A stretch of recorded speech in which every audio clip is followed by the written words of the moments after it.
Hey, everybody. Welcome to the Blue Ribbon Lounge podcast. Welcome back to the Blue Ribbon Lounge. You're about to hear the things you didn't know you wanted to hear. Yes, you're about to hear them through your headphones or your car radio. Yeah, or on your speakerphone. A boombox. Yeah. What's your favorite way to listen to the podcast, Dave? Earbuds. Earbuds. At work? Yeah, at work. At work when you're doing a little mindless activity. Monday morning, I make sure that I've got desk time so I can listen to the podcast. Always make sure you have ample amount of time for the podcast. Yes. My favorite way to listen to it is when I'm editing it. And then I get to hear all the flub ups we do. The up flubs? Yeah, and then sometimes I leave them in because it's funny, and sometimes I don't. Yeah. They're usually funny. But I mean, I think if you look over like the past year, I think we've gotten better because you don't have a lot of content to put at the end, like the little like bloopers at the end. Well, sometimes I'm just like, not today. Or maybe it's not a funny one. Yeah. Yeah, sometimes it's just like me being like, oh, what happened to all the audio? Or like, I had it in my notes, I swear. Yeah, right. But thanks for listening, whoever you are, wherever you are. We appreciate it. Yeah, we really do appreciate it. How you been, Davey? Good. Excellent. The question mark at the end makes me suspicious, but that's okay. Well, I mean, I'm always good. Excellent. Glad to hear. You are a pretty zen dude, and I like that. I try.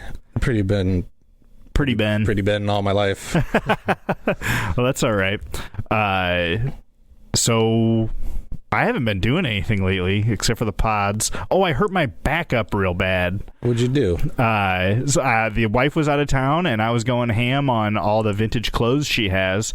So I'm moving like 30 bags of vintage clothes, and they're like contractor bags. Yeah, so it's like hay bales. Yeah, and they're like heavy and big and floppy. It was kind of like moving around dead bodies. Like I felt like I was moving like just an army of dead bodies. Awesome. And hurt the hell out of my back, but it's getting better. So you gotta bend with the knees. I try, but you do something fucking 30 times in a row and you start getting a little lazy. Yeah, that's the first rule of serial killing. Lift with the knees. Always stretch. Yeah, you got to be able to run away from the police. Yeah, limber up. It's kind of like Zombieland, how they have rules. Oh, yeah, yeah. When you're moving bodies, there's rules for that, too. Oh, you go. Oh, I was going to say, you can always divide it up into smaller portions. Also, like a large meal. Yeah, that's why the French have had so many. They have so many like courses. Yes, yeah. They've seen too much death. One shout out: Abernathy's 10 years a go is happening. It's going to be Abernathy's 10-year anniversary coming up. Yeah, it's going to be Saturday, November 11th. If you're in town, it's great to go see them.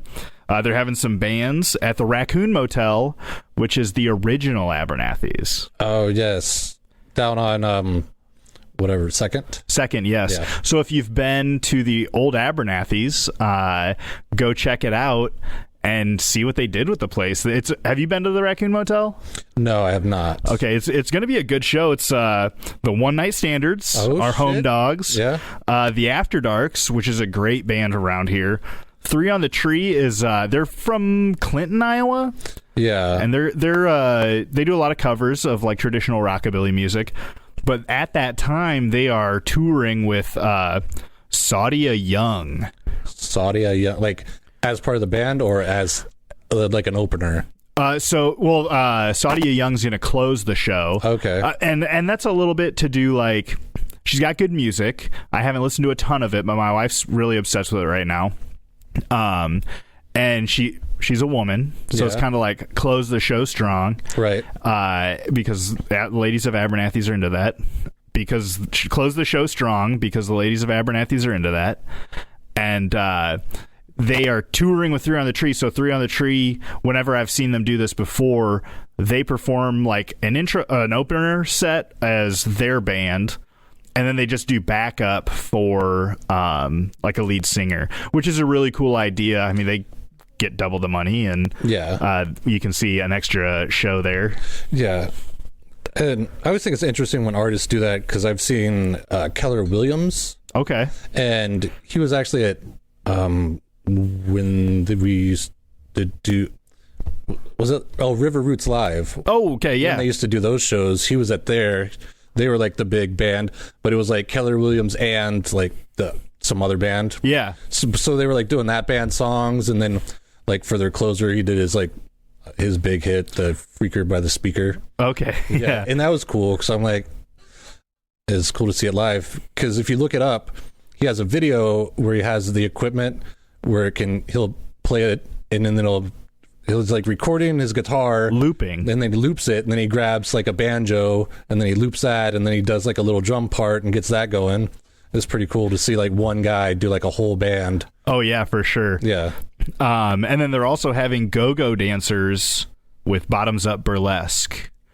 So that'll be kind of like hanging from the ceiling. Yeah, something cages. like that. Yeah, I wanted to make some platforms from the Beyond, and then run like PVC up, and then hang that like shitty plastic chain down. Okay. And so it looked like they were in like a chain cage. Yeah, like some Spirit Halloween kind of thing. Yeah, but I don't know. We'll see what the finances fund. Yeah, or safety. Yeah, but it's gonna be a good time.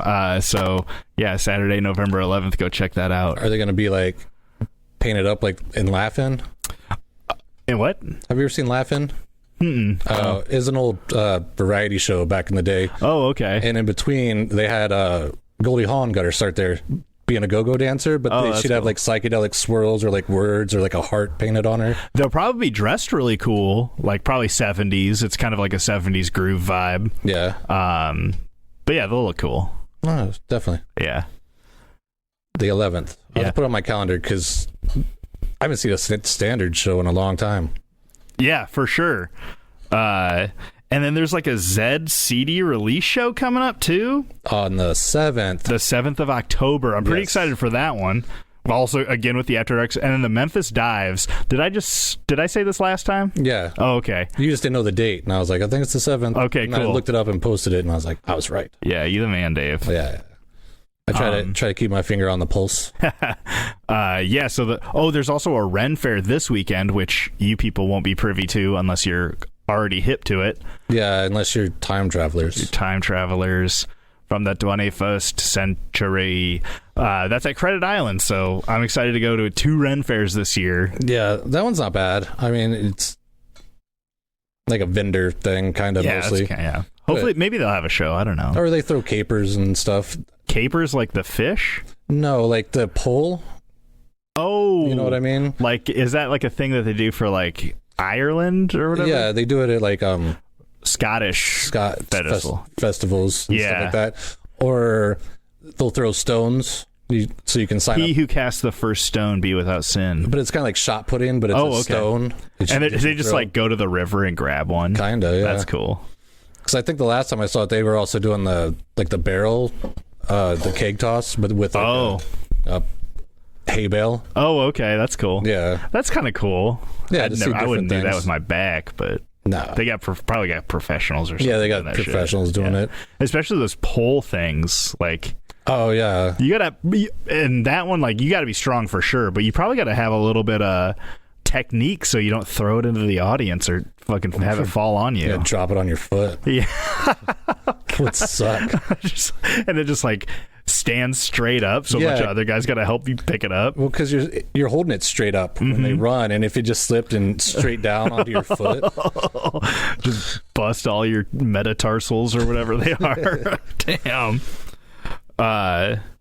What'd you think about this topic? It was interesting. I would describe it as the Men in Black meet creepypasta. Yeah, I was gonna say it's definitely got that huge creepypasta vibe. And I have it in here that it started after creepypasta, so maybe it was kind of like an inspiration. But maybe I'm wrong. I don't know. Well, I have to go back to the creepypasta episode, but this started on June 22nd, 2007. Yeah. And do you want to... I should ask you all this shit off air to sound super professional, but I'm going to do it on air. On air production meeting? Yeah. Do you want to start with like the lore, or do you want to start with the actual the history of it first? However it happens. Oh, okay. Well, it was kind of coming out like we were going to do the history of it first. But we're doing the SCP Foundation. SCP Foundation. Shout out to Josh Beyer, who turned me onto this, and I put it on the list and never thought about it again until it rolled. Yeah. No, this is a good one.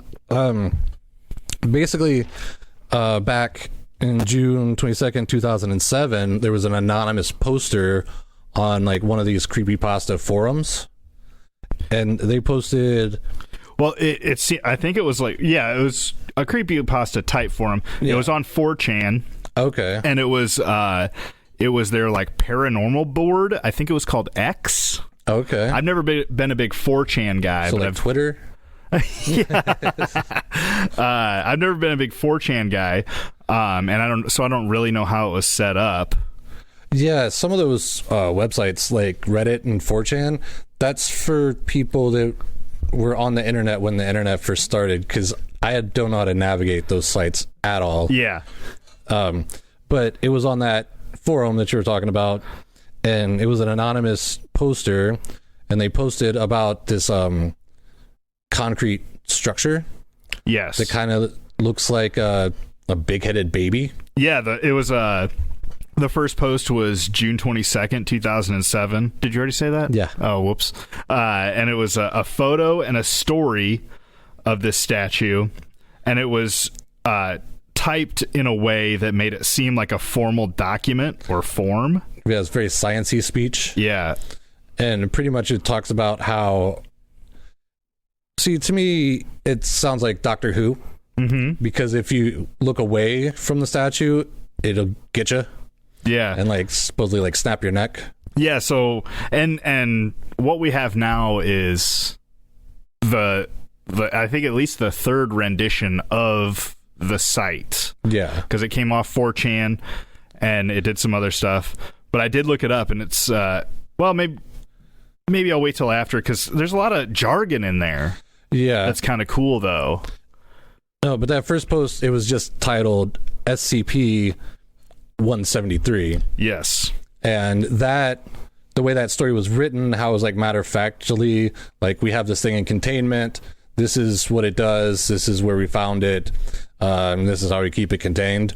Yeah. And then that kind of took off, and other people just started adding to it. Yeah, in just the next couple of months, it really took off after June, and by January 17th to the 19th in 2008, there was a huge boom of all these, like, I mean, I don't know if you'd call them copycat posts, but like maybe inspired posts. Yeah.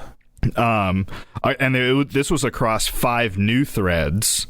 So while that was on the paranormal thread that was already started, yeah, they had created threads specifically for these SCP posts. Yeah. And many of them were high quality, like, you know, like a guy whose job it is to write these factual database stuff. Right. And what the SPC is the SPC Foundation, which stands for Special Containment Procedure Foundation.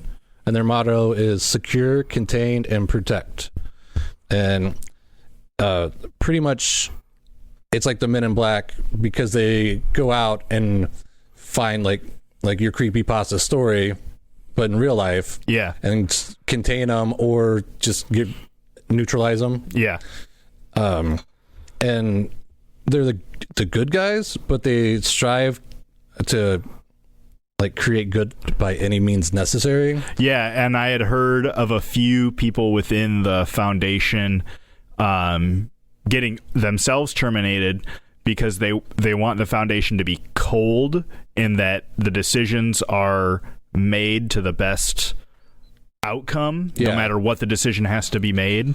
And they don't want the foundation to be cruel. Yeah, but they said they've also, like, just to keep secrecy, they've had to kill people or even wipe out whole towns. Yeah. That, like, some of these occurrences, or they call them anomalies, have taken place. Yeah. And so SCP, the foundation, stands for secure, which is to create a constant global surveillance and observation to detect anomalous activity potentially before it can interact with the world population. Yeah, they have eyes and ears everywhere. And then contain is to prevent the effects of the anomalies before it can be spread by relocating, dismantling, or concealing the anomalies, as far as erasing the minds of civilians who have come into contact with the anomaly, or, like you said earlier, killing or wiping out people. And then the P is protect, and that's to keep the world's population safe from these SCPs, and that's up to destroying the anomaly itself, even if possible. And that's to create some anomalies create danger for people. Yes. And then other anomalies would drive people so insane and create just tons of civil unrest. Yeah. So the anomalies, like you said, can be harmless, like seemingly everyday objects. And they can go up to like crazy apocalyptic god type creatures. And like one of the examples that I thought was cool was let me see here. SCP 458, which is a Little Caesars hot and ready box. So it looks like a normal pizza box, but the thing is, once it comes in contact with human hands, it like somehow reads your mind and it fills with your most perfect pizza. That's tight. Yeah, so but imagine if that came into the wrong hands or something, or everybody would want it and be fighting over it. Yeah, or if they can, like, if like a millionaire or something figures out how to like reverse engineer it somehow and get it to read his mind and make other things like an army or infinite money or stuff that would just totally destroy the economy. And yeah, it is just still a pizza, but it's just got stacks of cash on it or something. Yeah, but they say that you can't make it. It can only make ingredients that are palatable for humans. Yeah. So you couldn't be like, oh, my perfect pizza has $100 bills on it. And that one is actually contained in because they have locations all over the world, and it's in one of their cafeterias. Okay. One along the lines of that one was SCP-294, which it looks just like a standard coffee machine. Okay. But it's got a keyboard on it. So if you deposit your 50 cents and you can type in what liquid you want. Oh, like a coffee machine, like at a rest stop. Yeah. Okay. Yeah. And so you could type in coffee or beer. They've even done tests where like you can get blood out of it. You can get like sulfuric acid out of it. So like any kind of fluid. Any sort of fluid. And so they did tests on like acids and crazy radioactive shit. Yeah. And like no matter what it is, it doesn't eat through these cups that it spits out, because it like drops the cup and then fills it up. Yeah. And then it could also do like biohazardous blood that will infect the world. Blood. Yeah, stuff like that. So yeah, those this one is labeled to be, dangerous but fairly easily kept. Yeah. They have the last story on this coffee machine. Oh, okay. One of the workers there had typed into it like the best drink ever. Yeah. Or the most perfect drink, and he drank it, and it was like delicious. It was like a lavender liquid, odorless. He drank it, and then like 3 days later, he killed himself and left a note that said, "Everything just seems pointless now." Oh, because he had the perfect like drinking experience. Yeah, you couldn't even like drink water. You're like, this is crap. Yeah, or like, what if it made like sex or music like? Oh, nothing seemed good anymore. Oh, yeah. But they have 4 or 5 different levels of containment, like safe, like the pizza one. It's just in the cafeteria that the employees can use it. And it's not necessarily like a doomsday device type thing. Yeah. And then the next level is called Usilid. Yes. Yeah. which is the majority of things, like stuff that has to be contained. Yeah. And it can range from a coffee machine that might make sulfuric acid to like a Slender Man kind of guy.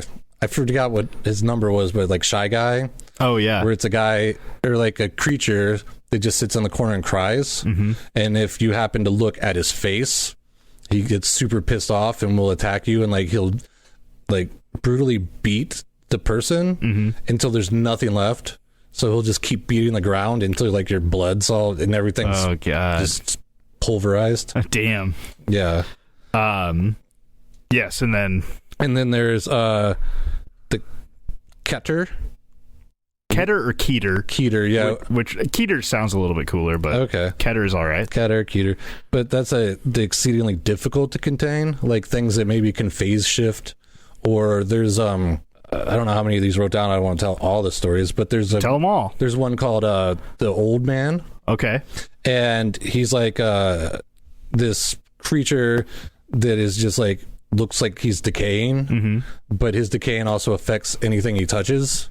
And he tries to get through the walls, and has escaped a lot until they learned that he couldn't really get through lead. So there's like 4 or 5 different plates of lead and like different structures in the walls, so he can't find like a seam to like exploit, and they just got to keep him in there. Yeah, and also that falls into that are things that take like a lot of like resources to contain. Like I had read one about like a lake of blood, and I don't think it was actually blood. They just called it the blood lake, but it was a strange red liquid, and you have to have like a bunch of people around it at all times. And then this one also is pretty volatile because other SCPs can come out of it. Yeah, it's SCP 354, the blood lake. Nice. And it's not like actual blood, but it's not anything that's like biological that science can put their finger on, so they think it's some kind of interdimensional thing, because obviously interdimensional creatures come out of it, like you said. Yeah. And there's a really cool like short on YouTube where you can see, it must have leaked, but you can see the guys around it, and then like at the end like these tentacles come up, and it's really well done. Okay. Yeah, and it's only like maybe 35 seconds. That's cool. Yeah. Let's check that one out. And then I only have 4 written down. If you have a 4th and a 5th. Yeah. Then they use such weird names. Thamiel level. Yeah. Yeah. And that's when they use SCPs to contain other SCPs. Yes, or an SCP that already contains other SCPs. I've heard too. Yeah, like there's like a book or something. Yes, it's like a Latin sorcery book or something. Yeah, that contains other like spells or I don't know if you just open it up and shit flies out of it. Yeah. Or if it's like, but it's like got incantations where you can summon other like SPCs. Yeah. And then, or like you were saying, using an SCP to contain other SCPs. Like I had heard a room that when you walk into it and close the door and turn around and open the door and walk into it again, it's that same room. Oh, it's like a loop? Yeah, an infinite loop. And so, you could put, a demon creature or something in there. Yeah, and just get them stuck. There's a couple of those. There's one that's a dark stairwell. Oh, yes. Never-ending stairwell. Yeah, that goes on forever, which seems really creepy. I think there's a video of that one, too, because, like, the person drops a quarter, and they're waiting to hear it hit, and it never does. Yeah, I think I saw that on, like, the YouTube shorts as well. It was pretty good. Yeah. And then there's... Yeah, my YouTube's going to be all SPC shit for the next week and a half. Yeah, the algorithm. Yeah. Oh, speaking of which, I just wanted to say that this episode is for comedy purposes only, and anything that resembles anything living or dead is purely coincidental. Coincidental. Yes. I agree with this. Yes. Anything, fictional or I had that thing. I actually printed that out, like that. What goes on at the end of a movie? Okay, yeah. Where it says "living or dead." Any that resembles anybody living or dead is purely coincidental. Coincidental. And do you know why movies have that? I'm assuming it's so they could actually rip things off. Well, it's so they can't get sued, but the reason they started doing that is because there's a movie called Rasputin and the Empress. Okay. From 1932. Okay. And the guy who assassinated Rasputin sued MGM for using his likeness and the way they told the story, because it was also like his fiance. Yeah. And the way she was portrayed in it. And they even like used some of the gowns that like she's had like in pictures and stuff. Okay. And like in the movie, Rasputin actually assaults her. Okay. And she's like, that never happened. I never met Rasputin. You're just slandering our family. And so But her boyfriend killed him? yeah, Rasputin gave Okay. him some poison cakes, and when that didn't work, they shot him. And I think that didn't work, so they ended up holding his head underwater. Yeah. Yeah. But that guy, the main like tip of the spear for that, sued MGM. And they got like I don't know, it was like 1,200,000. Okay. Which back then was a shit ton. Yeah, I was going to say 1,200,000. Would that be $1 million? Close to, I'd say like, you always add like 6, so like 700,000. So close to $1 million. Yeah. Something like that. Sure. Yeah. Did you have another in the last code level, I saw it more in the comments because I like to go through there to see where the real conspiracy is. Mm-hmm. Yeah. And it's like Pollyon. Okay. Apollyon, and that's pretty much you're just fucked. Okay. There's End like of the world shit. yeah, they can't contain like something that's just too powerful or yeah. I did actually looking at my notes. There was another one that if an SCP is eventually destroyed, it's put in the books as neutralized. Okay. Yeah. So I guess that's a containment level. Yeah. And then some stuff. Well, like the one that they like, not necessarily that you're fucked, but they also can't contain it.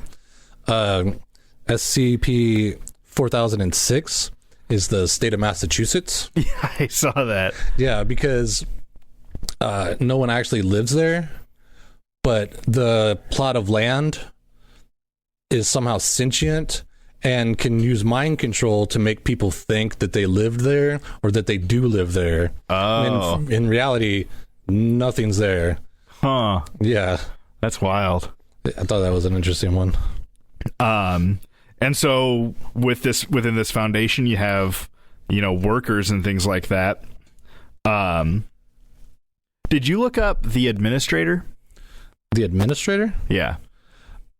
No. I just know of they either call it the O5 Council, the Overseer Council, the Overwatch, or High Command. Yeah. And it's I had read that there is an overseer. okay. But it's disputed. And if there is, he is like an all living being. Yeah. And he's above everybody, and he makes all the final decisions if there needs to be one. And it's theorized that he's like a god. Okay. And he's like part of either a game or a conflict, and that's why he started the SCP Foundation, and that's like his side of the battle of over Earth and our reality. Okay. Kind of weird. That is kind of weird because they also say, because like you said, it's disputed, and they also say that it was founded by SCP-1. Yeah. But there's no SCP-1 because all of them are. It's all up in the air of what was the first one. And one of the ones I have heard that would make sense is that SCP-1 is the guardian angel at the gates of Eden, and he carries a flaming sword. Yeah. And so like that's why he is number one, is because this entity is like a god or an angel or something, and like he knows that was like one of the first beings on Earth. that was it within this game. Okay. And then the O5 Council would be below him. Yeah. Because I heard that he was like an immortal with time powers, and he could see into the future. But yet, anything that he saw into the future would happen, and even if there would be no way to stop it. It's all inevitable. The SCP-1? Yeah. Oh, okay. And that when he started the Foundation in this reality, it actually fractured reality into 3 separate realities. It's called the Tenadals Trinity. Okay. And in the one reality, he starts the Foundation, but then somehow the MTP, or the like military arm of the SCP Foundation, shoots him and he gets killed, but it wasn't theirs because they just started. They didn't have a military section yet, or like a field agents yet. Okay. And then the one that started this one wanted to make a machine, or like when he started the Foundation, then the Foundation locked him up because they're like, you're an anomaly, and we keep and protect anomalies. So it's not like, you know, they're starving him or anything. He still gets eaten and stuff, but he's then just in prison. And he wanted to make this machine, and with this machine, then he could save the world or something. And then the third reality, the founder, these MTPs, I'm not quite sure what that stands for. They came and gave him, instead of executing him, they gave him the blueprints for this machine. And in that reality, he made the machine. And what the machine is, if you type in any situation, it'll give you all the possible outcomes of that situation. And one of them is going to be how it turns out. Okay. And then that guy, I think they also locked up in his reality, but against his will. It's like one of them's like, yeah, I should be locked up, and the other one was like, why are you locking me up? And that's how interesting this thing is because this is like the biggest like bringing together of writers. Yeah, what do they call that? Like it doesn't matter. But all these people from all across the world really can write anything, and it just like eventually gets interwoven together. Yeah. If you go to, I had to write this down because his website has the best name. It's spcwiki.com. .com? Yeah, like wiki.com. Oh, okay. Yeah. But on their beginners page, because there's like a where to start page or whatever. Oh, yeah. It says it's a website where a bunch of different people write stories about an organization that keeps the inexplainable under lock and key. And that website was actually last updated September 17th of this year. Tight. Yeah, so there's still like people contributing stories and putting different things in, and they have artists that like draw. Yeah. And like there's whole art sections models now. Yeah. Because after 4chan, the main people who were like, what do they call that? Like administrating it. Yeah. They decided 4chan just wasn't the best fit right for it. And so it branched off and became a website, Wikipedia-like, called Edit This. And then after that, it was brought to this Wikidot site. Yeah. And there's a second one that's the not underscore, but just I don't know what that is. Backslash or a dash? A dash. Hyphen? You know, like if you go like where it's the middle one. It's not the underscore. Hyphen, it's the middle score or whatever. Yeah, so it's the SCP.Foundation. And that site's cool because you have to have a passcode to get in. Oh. And with my extreme hacking skills, I was able to get in, but I could only get up to, because it's just a directory of all the SPCs, and I could only get up to 99. I guess my code didn't. Damn. And also, I think it's cool how they have things in there that are like redacted. Yeah. So you can't see. Oh, did you see that website? Yeah. Okay. Were you able to get on there? Oh no, I saw the Wikidot. Oh, the one. Wikidot. Yeah. And that has redactions too. I think. Yeah. But from what I remember, there's over 7,000 of these things. Dang. And like just the sheer number of them and how many people contribute to this and how the lore just keeps growing. One of the SPCs is actually the directory itself. And how it's its own anomaly, how it keeps growing. Yeah. And that was one of the potential SCP-01s. It's just a stack of paper. Yeah. And every time you pull a sheet of paper off, there's another one, another SCP. Yeah. And then you pull that one off, and it's just like a continuously writing script. And that's how they think like they pop into existence, is somebody's pulling a page off, and then another one comes shows or up out of the blood lake, or however it happens. Yeah. And so that's another thought of it. Yeah. And then within the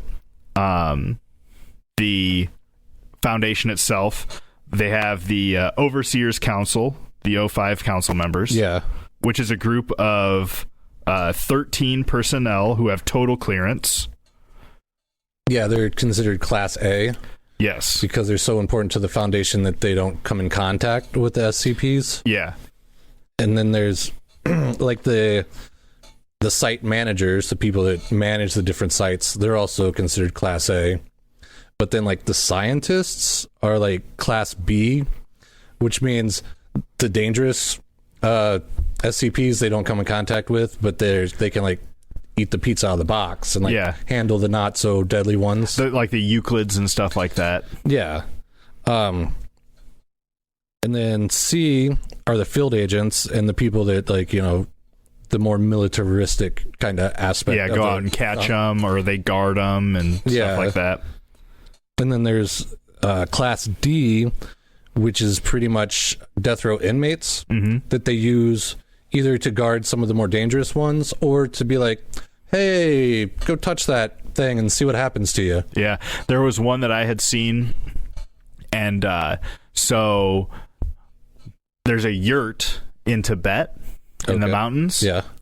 And they had sent a guy who was on death row, and he had a huge drug problem, and they sent him in there. Yeah. And inside, this is SCP 666. Oh. Because I had to look that one up. Yeah. And inside this yurt.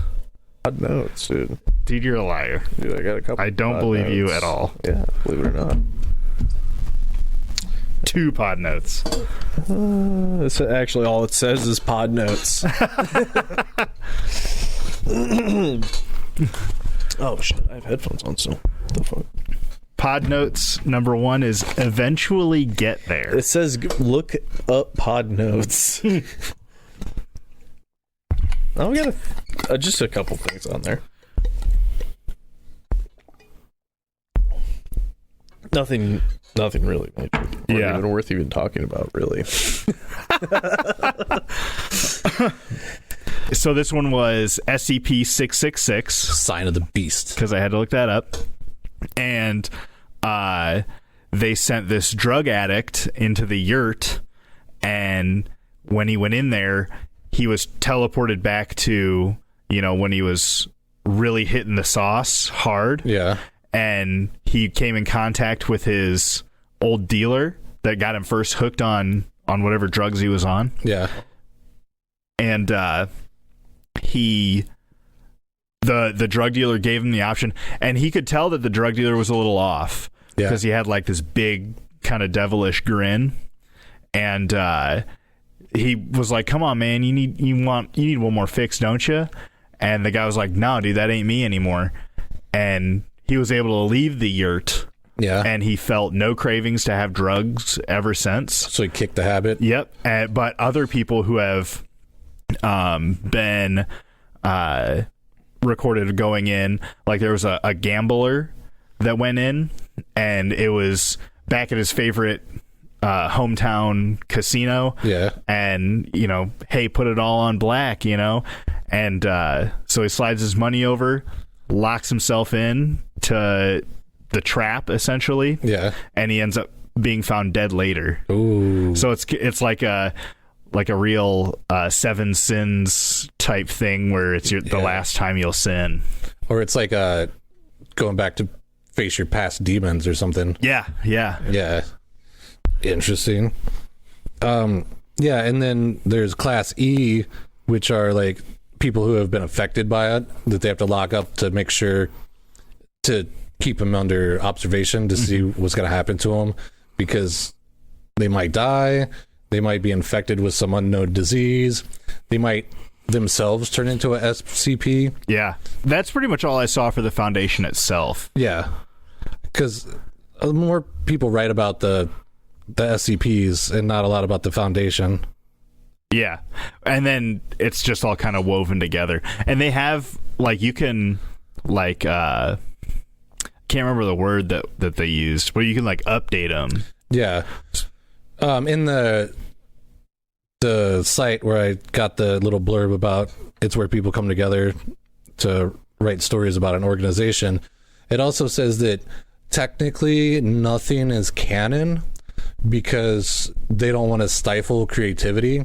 Yeah. So if you want to go in there and write a story about an SCP, you can use someone else's, like SCP or whatever. Mm-hmm. But then if the last time they wrote about the Foundation, it was started in like 1865, but you want it to be around back like colonial times, then it was back around then too. Mm-hmm. Like, which is kind of cool with like having this administrator be like a god that was around at the time of the birth of the Earth, and then having SCPs as far back as like angels and Adam and Eve and stuff. Yeah. It kind of really puts it back.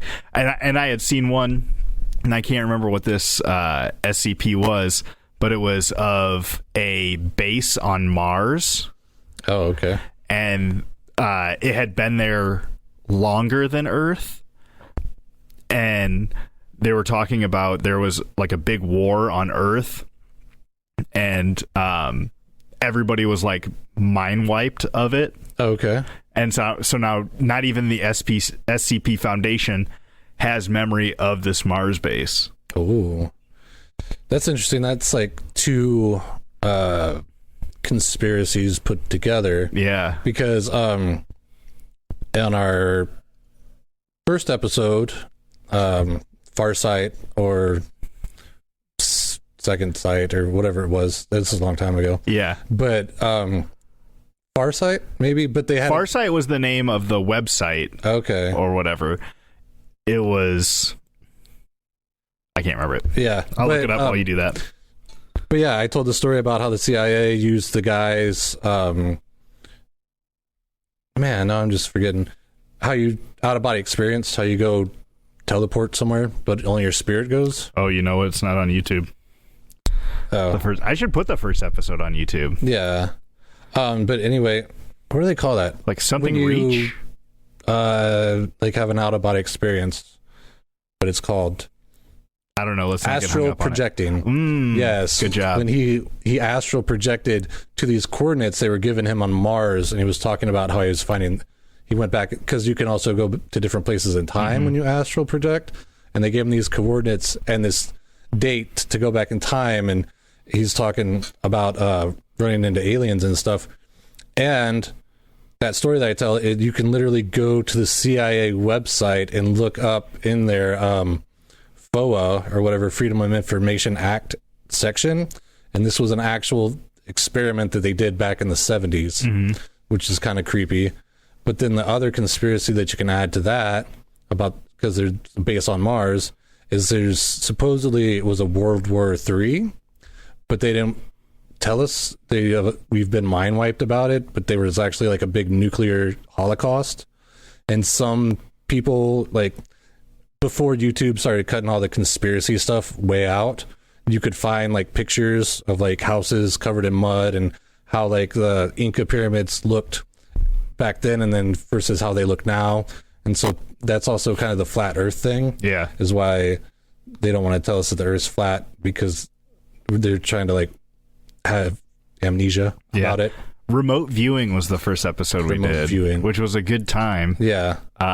And you can check that out on Spotify, I believe. Yes, or at podbean.com. Yes. I should get it up on YouTube. I've been thinking about just like posting old episodes every other.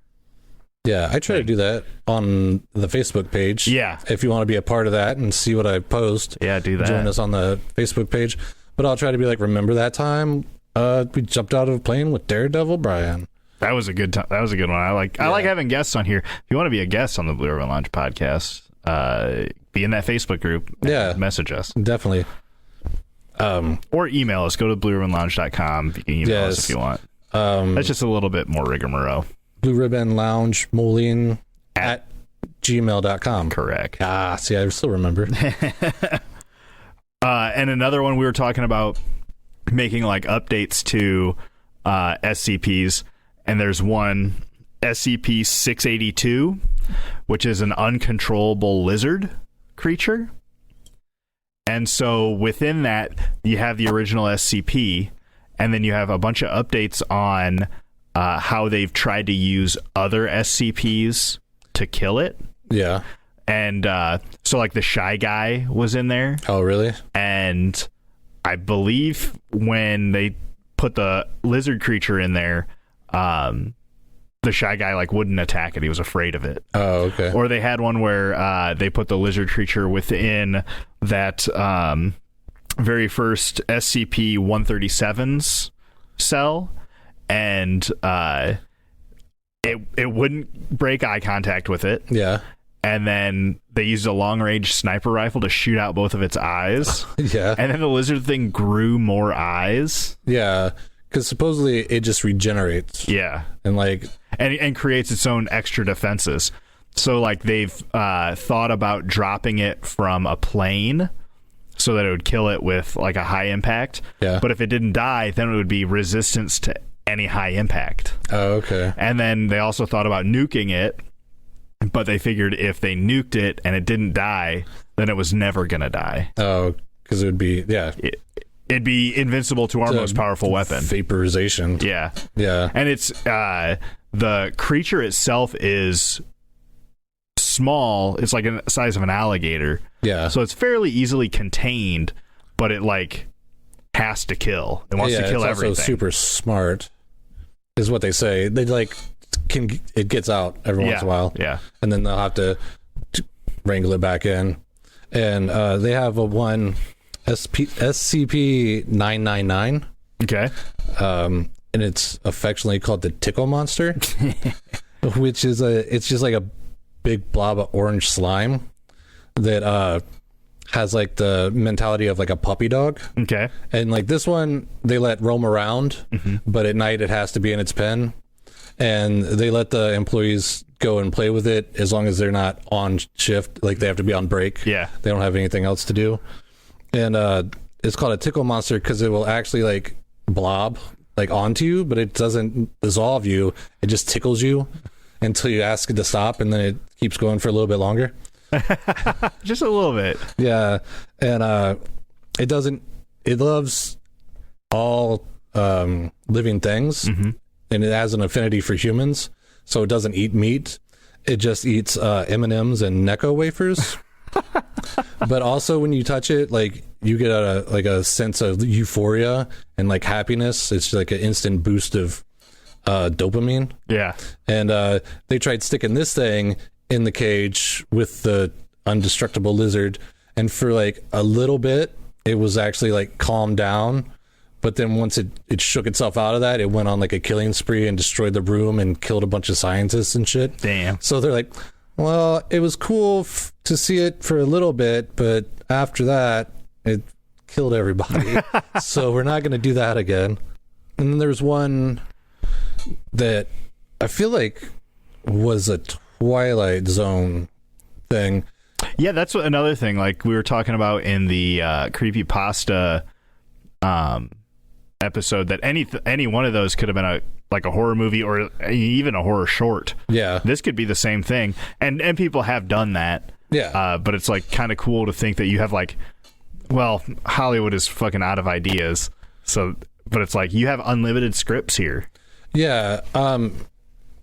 I heard a lot of people saying that the closest thing you have to a SCP movie is Cabin in the Woods. Yes, I did see that as well. Yeah. Which was on one of my 5 recommendable horror movies back with Jason's Death Stitch last year. Yeah.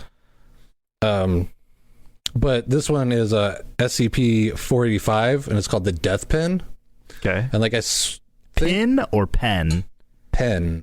Like you keep a dog in a pen. No, like you write with a pen. A pen. Oh, okay, that kind of pen. Yeah, That's the right word. But and like I said, I think it reminds me. Like I could have swore this was like a Twilight Zone, but it was like a box with a button on it. Mm-hmm. But this was a pen, and this doctor that worked at the SCP Foundation found it, and he got a habit of clicking his pen, Mm-hmm. and they say the mechanism on the pen works just so smooth that once you start, you have to at least click it twice. Click, Yeah. click, click, you know, kind of like when you pick up tongs, you got to try them out. Yeah.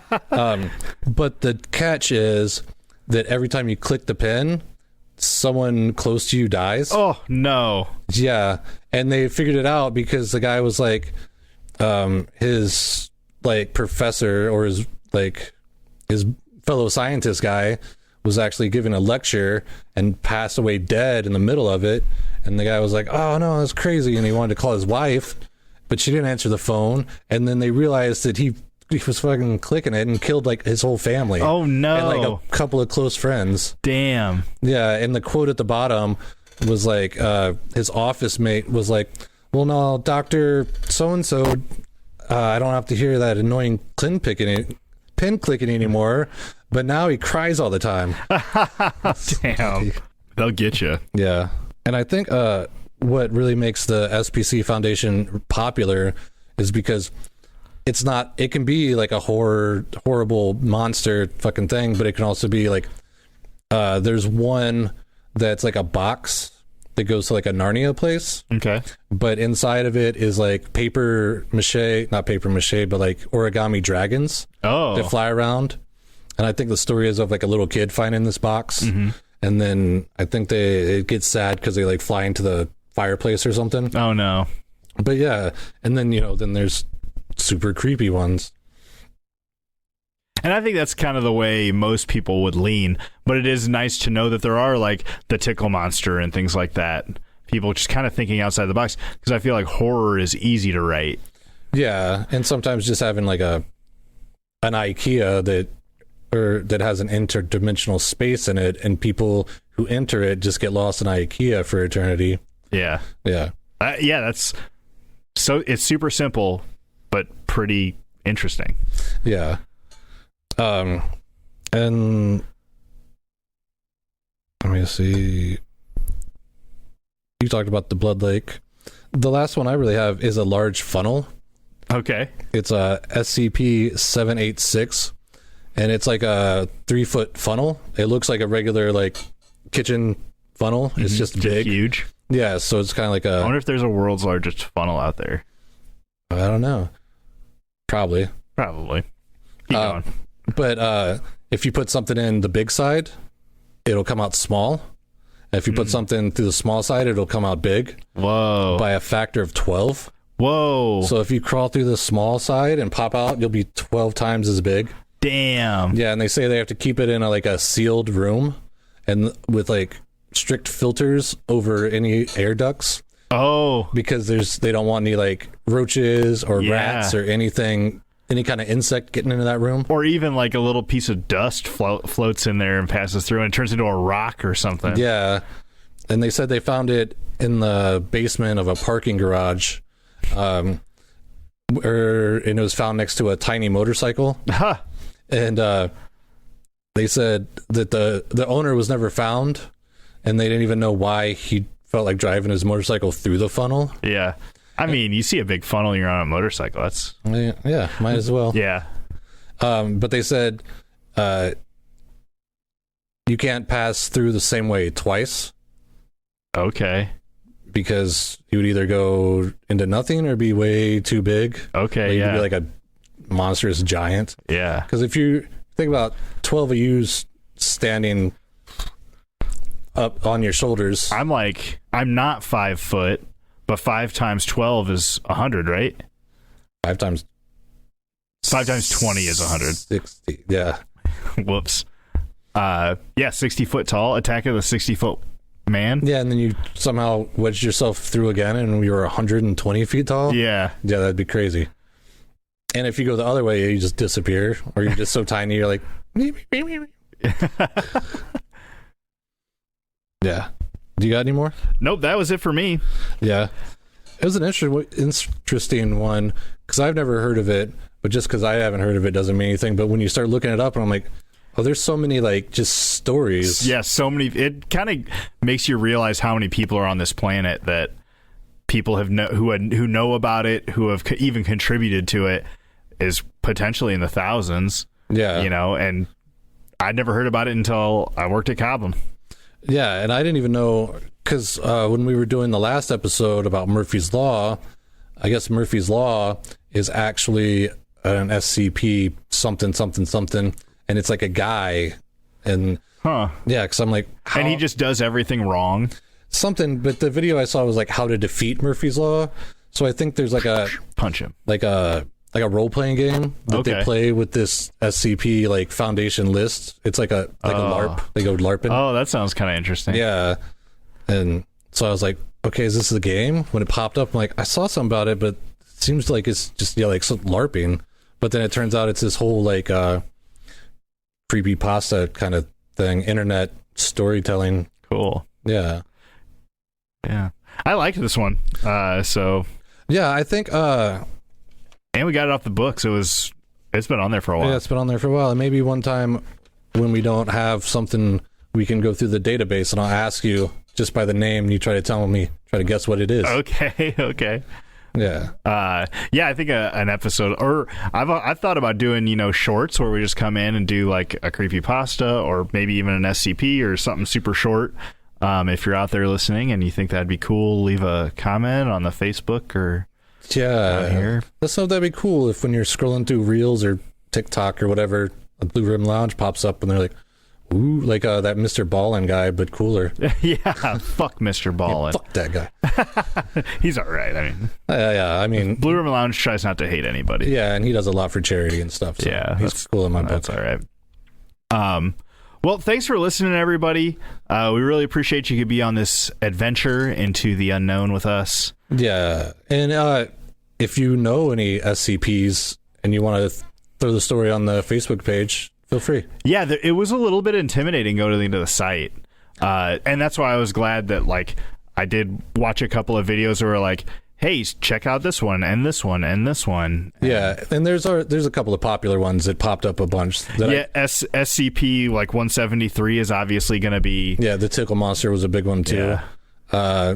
There was one where it's a plague doctor. But it's actually his real form. Yeah, like he's weird. Not wearing a costume. He has a beak. Yeah, he's like a bird guy. Yeah.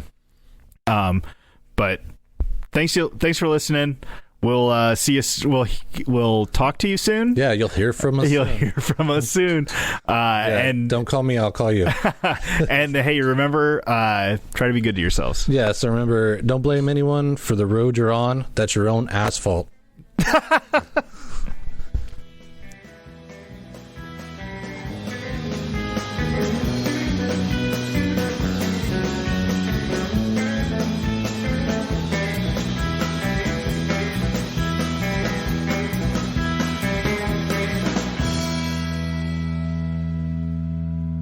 The Blue Ribbon Lounge Pod Fridge.